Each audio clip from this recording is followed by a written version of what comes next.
तो गाइज ये हमारी 34th क्लास है। कल हमने डिस्कस किया था टेंडरिंग को और उसी को आज कंटिन्यू करेंगे। उम्मीद कर रहा हूं आप लोगों को समझ में आ रहा होगा। अगर कोई भी डाउट या क्वेरी हो तो आप पूछ सकते हो। ठीक है जी, कोई भी डाउट हो बीच में रोक के पूछ सकते हो, कोई दिक्कत नहीं है। ठीक, तो ए टू जेड अबाउट सिविलिंग की 34th क्लास में आप सब लोगों का स्वागत है। तो गाइज आज हम लोग ना पहले कॉन्ट्रैक्ट्स को डिस्कस करते हैं। ठीक है, कॉन्ट्रैक्ट्स कॉन्ट्रैक्ट्स एंड टेंडरिंग बोला जाता है। ठीक है, हमारे इसमें कॉन्ट्रैक्ट्स एंड टेंडरिंग डिपार्टमेंट बोलते हैं। तो सबसे पहले है व्हाट इज कॉन्ट्रैक्ट। कॉन्ट्रैक्ट्स क्या होता है? कॉन्ट्रैक्ट कॉन्ट्रैक्ट मतलब आपस में एक दूसरे से सहमति बनाना। कॉन्ट्रैक्ट, जब भी कोई काम करते हो कहते हैं ना कॉन्ट्रैक्ट ले लिया, काम करने अवॉर्ड करने को, उसमें हम लोग क्या है, it is an agreement that specify certain legal enforcement right and obligation pertaining to two or more mutually agreed parties। मतलब इसमें क्या होता है कि दोनों के बीच में जो है टेंडर में, इसमें कॉन्ट्रैक्ट्स में क्या है कि आपका यहां पर लीगल जो है इन्वॉल्व हो जाता है, वर्बली नहीं होता है। ये कॉन्ट्रैक्ट्स मींस जहां पर लीगल इन्फोर्समेंट हो, जहां पर लॉ के अकॉर्डिंग आप कोई काम करते हो तो वो कॉन्ट्रैक्ट्स बन जाता है। ठीक है, मतलब इट इज एन एग्रीमेंट, ये एग्रीमेंट है, म्यूचुअली एग्रीमेंट है that specify certain legal enforcement right and obligations pertaining to two or more mutual agreed parties, जो कि किसी भी काम करने को सहमत हुए हैं, म्यूचुअली सहमत हुए हैं, और उसमें लीगल जो है क्लॉजेस भी डाले गए हैं। इस तरह के जब कोई हम काम करते हैं तो उसको हम लोग कॉन्ट्रैक्ट्स कहते हैं। ठीक, टाइप ऑफ कॉन्ट्रैक्ट्स कौन से होते हैं? There are five major type of contracts: lump sum और फिक्स्ड प्राइस contract type.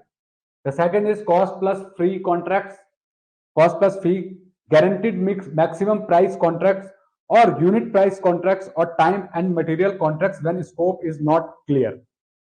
ठीक है, तो मतलब लमसम मतलब कि कोई आपको काम दे दिया कि भैया, जैसे क्या होता है कि कई बार कोई प्रोजेक्ट होते हैं, बड़े बड़े जो प्रोजेक्ट होते हैं उसमें लमसम कॉन्ट्रैक्ट के ऊपर जो है वर्क जो है अलॉट किया जाता है। ठीक है, उसमें काम ड्राइंग दे दी जाती है कि भैया आपको ये काम करना है, आप बताइए आप कितने का इस काम को करेंगे। ड्राइंग सारी रहेंगी उसमें, इलेक्ट्रिकल की ड्राइंग रहेगी, सिविल की ड्राइंग रहेगी, एमईपी की ड्राइंग्स, जो भी है, जो भी सर्विसेज उसमें चाहिए क्लाइंट को, वो आपको ड्राइंग्स प्रोवाइड कर देगा, बीओक्यू प्रोवाइड कर देगा, अंदर आपको क्या क्या मिलता है। ठीक है, तो ये आपका जैसे हमारी बुक के अंदर इंडेक्स होता है, उसी प्रकार से हमारे टेंडर के अंदर भी क्या होता है, टेंडर का कवर होता है। ठीक है, ये टेंडर का इंडेक्स समझ लो इसको। तो इसमें जो है यहाँ पर लिखा हुआ कंटेंट ऑफ टेंडर में क्या क्या है, जैसे brief discussion of work, instruction to tenders, tender form, condition of contracts में general contract condition, special contract condition, specification मतलब टेक्निकल स्पेसिफिकेशंस, उसके बाद जो है ड्राइंग्स और bill of quantities, schedules of rate, EHS.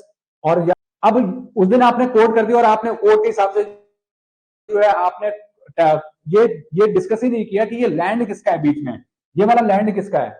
और जब आपको कॉन्ट्रैक्ट मिल गया तब यहां पर दूसरे ने बाउंड्री कर दिया, अपना बाउंड्री यहां पर खड़ा कर दिया। आप गए साइड पे, शॉक हो गए, यार ये तो रास्ता पहले ओपन था अब तो क्लोज हो गया, अब मुझे जो है बहुत लंबा रूट फॉलो करना पड़ रहा है। इवन जो है मेरे सामने प्रॉब्लम आ रही है कि एक्सेस नहीं है मेरे पास बड़े बड़े मटेरियल ले जाने के लिए, ट्रॉलर्स ले जाने के लिए। अब क्या होगा, अब एक जगह डंप करो, एक जगह अनलोड करो, फिर दोबारा से छोटे छोटे गाड़ियों में भर के उसको अंदर ले जाओ, तो ये तो एक्सपेंसेस बढ़ गए। तो इसलिए जो है ये सारी, इसीलिए क्लाइंट कह रहा है कि भैया आप जो है एक बार साइट पे विजिट जरूर कर लो before you go for contracts जो है आगे के प्रोसेस के लिए। तो इसलिए प्री बिड में ये सारी चीजें आप डिस्कस कर लो। अगर आपको सॉइल इन्वेस्टिगेशन रिपोर्ट वगैरह चाहिए तो वो आप मांग लो। ठीक है, वो सारी चीजें आप यहां से ले लो। फिर ये है डाउट एंड क्लैरिफिकेशन, मतलब कोई भी डाउट अगर आपके माइंड में है तो आप उसको डिस्कस कर लो। ठीक है, क्वालिफिकेशन क्या है, अब यहाँ पे बोलता है कि अगर आप इस टेंडर में पार्टिसिपेट करना चाहते हो, इसमें पार्टिसिपेट करना चाहते हो, तो आपकी क्या क्या मिनिमम जो है आपकी एलिजिबिलिटी होनी चाहिए, वो यहां पर लिखा हुआ है। क्लाइंट कह रहा है कि भैया एक्सपेंसेस, मतलब अगर आप साइड पे जा रहे हो, ठीक है, तो उसमें कोई भी चीज, मतलब आने जाने का खर्चा हम नहीं पे करेंगे, वो आप अगर इंटरेस्टेड हो तो जाओ साइट पे और विजिट करके आओ। ठीक है, ऐसा नहीं है कि भैया आप हमसे मांग रहे हो, सर जी मैं तो आपके साइट पे जा रहा हूँ विजिट के लिए, साइट विजिट के लिए, मुझे जो है बाई एयर भेज दो, मेरे फ्लाइट का टिकट करा दो, मेरे रहने खाने पीने का इंतजाम कर दो। तो वो चीज नहीं, आपको अपनी जेब से पैसा लगाना है जब तक कि आप उस प्रोजेक्ट के लिए कॉन्ट्रैक्टर अवार्ड नहीं हो जाता आपको, ठीक है।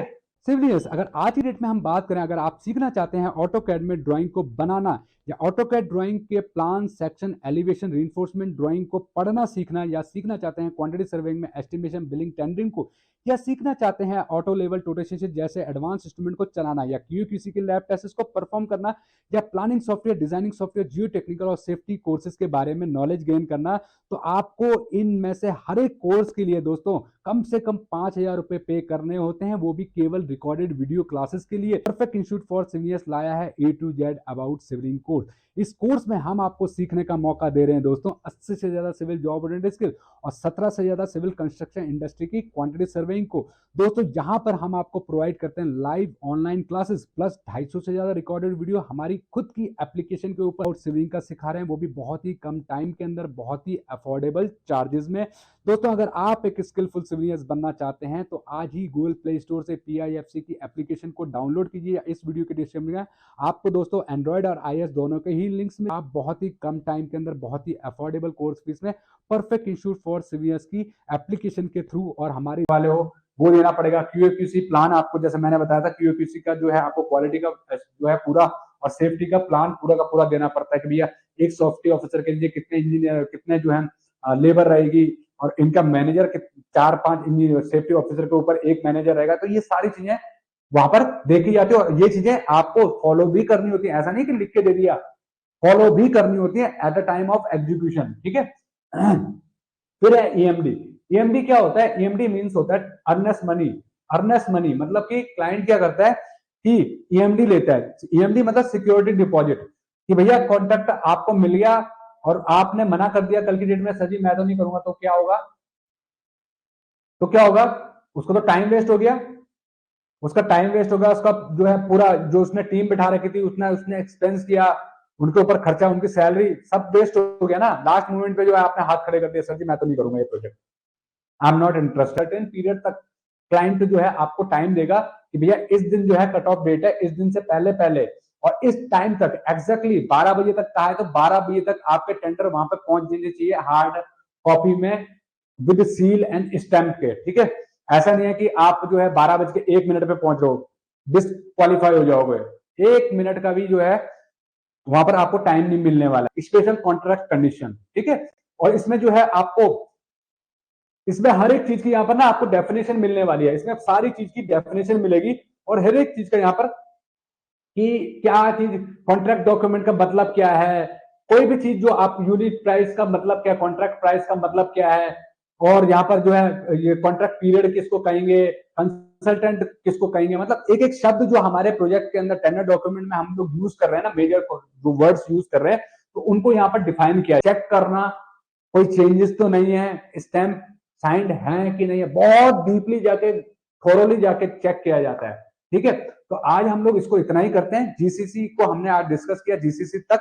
कल हम आगे स्पेशल कॉन्ट्रैक्ट कंडीशन को डिस्कस करेंगे, क्योंकि बहुत बड़ा टॉपिक है। स्पेशल कॉन्ट्रैक्ट कंडीशन बहुत इंपॉर्टेंट है, जैसे मैंने कल भी बताया है कि क्लाइंट के जो कॉन्ट्रैक्टर के ऑनर्स होते हैं ना, वो केवल स्पेशल कॉन्ट्रैक्ट कंडीशन को देख के ही समझ जाते हैं कि ये उनके फेवर में है या नहीं है। बहुत इंपॉर्टेंट है स्पेशल कॉन्ट्रैक्ट कंडीशन। तो आज इतना ही करते हैं।